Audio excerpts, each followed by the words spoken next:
cricket premi ප්‍රේමදිනයේ Mahinda SLPL සමාරම්භක අලංකරණයේ තවත් විශේෂ අවස්ථාවක් විශේෂයෙන්ම ජීවිතේ මේ හා සමාන අත්දැකීමක් මීට පෙර ඔබට නැතුව ඇති අනිවාර්යෙන් මින් මත්තේ ඇති වෙන බවට අපට විශ්වාසයි මේ හා සමාන තවත් උත්කර්ෂයක් නොතිබුණොත් විශේෂත්වය අපි ලෝකයේ දැකපු අද්විතීයම තරුවක් මේ මොහොතේ තව ස්වල්ප මොහොතකින් මේ සුවිශේෂ පීඨිකාවට ගොඩ වදිනවා ඔබ ආමන්ත්‍රණය කරන්නට. ඒ අවස්ථාව සඳහා දොර විවර කරන්නේ ක්‍රිකට් නිසා අසමසම තත්වයකට පත්වෙච්ච අපේ ශ්‍රී ලංකාවේ දක්ෂ තරුවක් නොයසේ නම් පළමුවෙනි ක්‍රිකට් පුරවැසියා. ඔහු සමග ලක්බිමට ආදරය කරන සැබෑ ක්‍රිකට් ප්‍රේමී කුයරෙක් දැන් හඳුනාගත යුතු මොහොත. இலங்கையில் நிச்சயமாக ஒரு முக்கியமான ஒரு திருப்பம். இன்றைய நாள் கிரிக்கெட் வரலாற்றிலே ஒரு மாற்றம் என்று சொல்லலாம். SLPL ஆரம்ப நிகழ்விலே அடுத்து ஒரு இலங்கையினுடைய நட்சத்திர துடுப்பாட்ட வீரரை இந்த இடத்திலே அறிமுகப்படுத்த வேண்டியிருக்கும். அந்த வகையில் இலங்கை அணி சார்பாக டெஸ்ட் கிரிக்கெட் போட்டிகளில் அதிக ஓட்டத்தை பெற்ற என்ற பெருமை இருக்கிறது. அது மட்டுமில்லாமல் இலங்கை அணிக்கான அணித்தலைவராக இருந்து 2 விருதுகளை சிறந்த அணித்தலைவருக்கான 2 விருதுகளை பெற்ற ஒரு வீரரை இந்த இடத்தில் அழைக்கப் போகின்றேன். அது மட்டுமில்லாமல் இலங்கை அணியின் ஒரு வெற்றி பாதைக்கு 2007ஆம் ஆண்டு இடம்பெற்ற உலக கிண்ண போட்டிகளிலே இறுதிப் போட்டி வரை அழைத்து சென்ற பெருமையும் அவரை சாரும் Mahela Jayewardene. Ramesh Slpl. Thank you, Jay. Well, coming up are 2 stars. One is the world's #1 test batsman today. The other one set up Mahindra SLPL with the Sri Lankan cricket team. Exactly. Ladies and gentlemen, it's none other than the great Mahela Jayawardena and of course the chairman of Somerset Entertainment Ventures, Sandeep Bahaman. Please welcome them.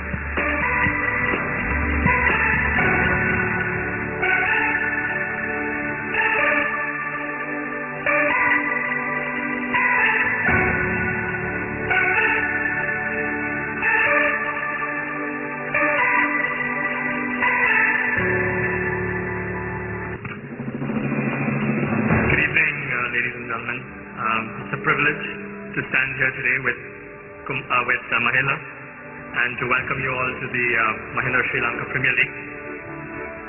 We are here today at the moment to introduce a man known as the Prince of Sport of Spain. Good evening, everyone. Yes, Sandeep. He's a cricketer, a true giant of the game, whom all players, young and old, aspire to be. I consider it an honor to have played on the same field as him. He is the record holder for the highest test innings ever with a masterful 400 against England in Antigua in 2004. His match-winning performance of 153 not out against Australia in Bridgetown, Barbados in 1999 has been named by Wisden magazine as the second best batting performance in the history of cricket. Ladies and gentlemen, it is with great honor that we welcome one of the greatest batsmen of all time. Please put your hands together for none other than Mr. Brian Lara to deliver the keynote address.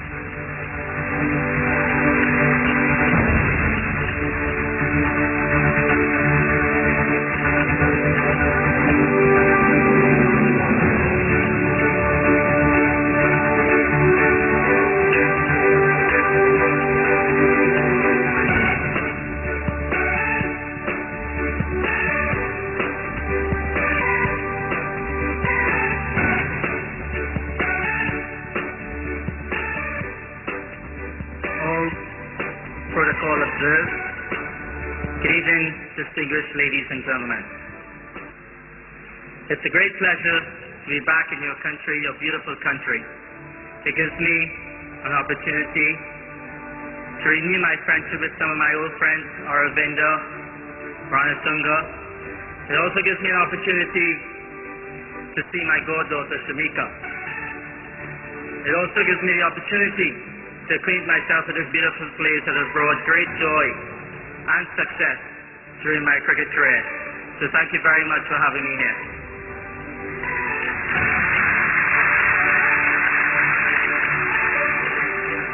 There is no doubt that the World Cup finals in 1996 against Australia propelled Sri Lanka as a country. Sri Lankan cricketers and Sri Lankans on the whole, with a diaspora stretching to all corners of the world in the millions, and a nation to be reckoned with. It registered a moment that made millions of people proud and capable of holding their heads high with what was a phenomenal success on the world stage. That day, we saw coming to fruition the inspirational captaincy of Ajina Ranatunga, the class of the man of the match, Aravinda De Silva,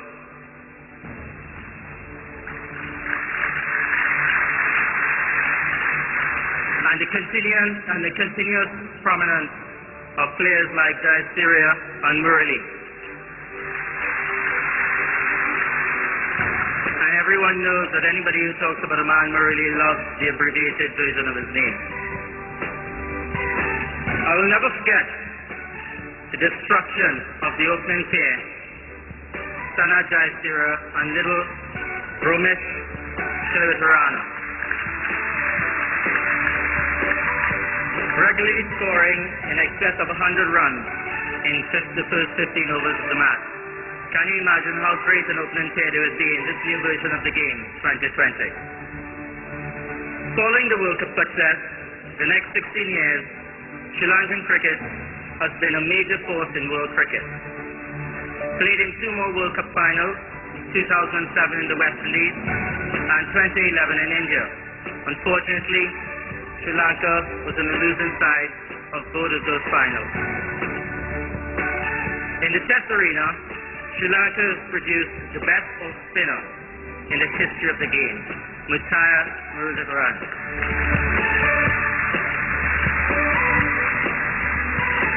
Along with Shane Warne, the 2 best spinners that have ever played the game. Kumar Sangakkara and Adam Gilchrist, for me, are the 2 best wicket-keeping batsmen the game has ever seen.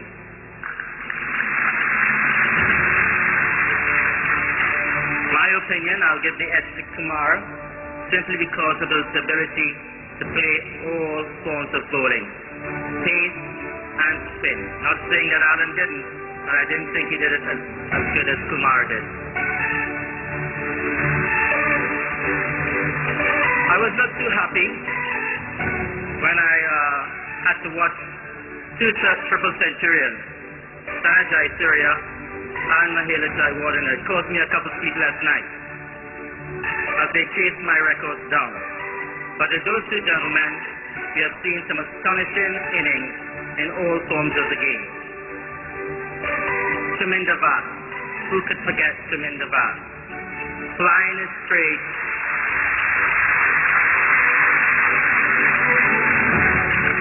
If I can give a little story. I remember we played against Sri Lanka in a series here, I think it was 2002-2001. And we lost the first 2 test matches, and I decided it was a unanimous decision by the team that I would face Murali most of the time. And on a very flat pitch here in Colombo, I did that, but at the other end, Chaminda Vaas picked up 14 wickets on what was the flattest track that I've ever seen. And this young fast bowler, that fast bowler at the time was awesome. And one of the great left-arm fast bowlers of all time.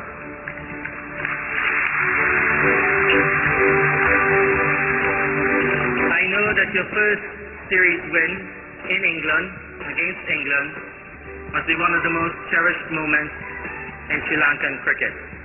And I was there actually to see it, and I was very proud of your troops during that 1998 series. Well done for that. That was just a short testimony of the great cricketing nation that Sri Lanka has become.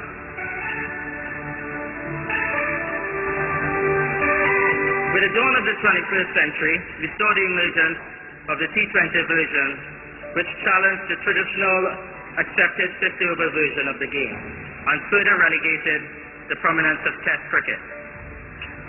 It not only challenged the traditions of the game, as the purists would like to say, but also reshaped it to fit the modern times. The origin of 2020 cricket started when cricket authorities were looking to boost the game's popularity with the younger generation in response to dwindling crowds and reduced sponsorship. It was intended to deliver fast-paced, exciting cricket accessible to thousands of fans who were put off by the longer version of the game. 2020 cricket is claimed to have resulted in a more athletic and explosive form of the game. 2020 cricket has raised the bar in terms of fitness levels for all players, demanding higher levels of strength, speed, agility, and reaction time for all players, irrespective of the role in the team. That's why myself, Aravinda, and Ranatunga is on the sideline. In June 2009, speaking at the annual Cowtree Lectures Lords, former Australian wicketkeeper Alan Gilchrist pushed for 2020 to be made an Olympic sport. It would, he said, and I quote, be difficult to see a better, quicker, or cheaper way of spreading the game throughout the world, end of quote. There would have been no better Olympic host than the present one to achieve that. Unfortunately, it did not happen. The Mahindra Sri Lanka Premier League is now in its inaugural year, and it presents a wonderful opportunity for young Sri Lankan cricketers to apply their skills in a form of the game that has been embraced in all corners of the world. It has also provided an opportunity for all Sri Lankans to see more regularly players of international repute. Can you imagine two teenagers having a conversation? We've just signed Chris Gale. You're going to beat every team there is. Or one of the owners expressing joy of winning the inaugural tournament or any of the tournaments in the years to come. It is the fact that 2020 cricket has brought back the crowds through the gate and into the stands, something that has disappeared over the years. English cricket, Australian cricket, Indian cricket, South African cricket, Bangladeshi cricket, and West Indian cricket are in awe of the disparity in attendance for regular 4-day games, even 1-day games, to the sold-out crowd for any T20 game. Sri Lanka cricket is now going to experience that dynamic change. The franchise system has been a great success, where before cricket boards signed exclusive contracts with one or two sponsors, which when executed cast an umbrella not just over the administrative side but also over the players. Now corporate Sri Lanka, and on a much larger scale, corporate Asia, have the opportunity to own their own teams and in the process extend the marketing of their brand to a much larger audience. Malcolm Glazer is an American known in the food processing industry, but today he is more famous for his ownership of the #1 sporting team in the world, Manchester United Football Club. Was that just for the love of the game, or an acute business brain making a decision for the future of his brand? Sri Lanka is a strategic market where the Mahindra Group has taken the lead. They are already an established brand in the country, and Sri Lanka cricket is proud and happy to have you as a sponsor.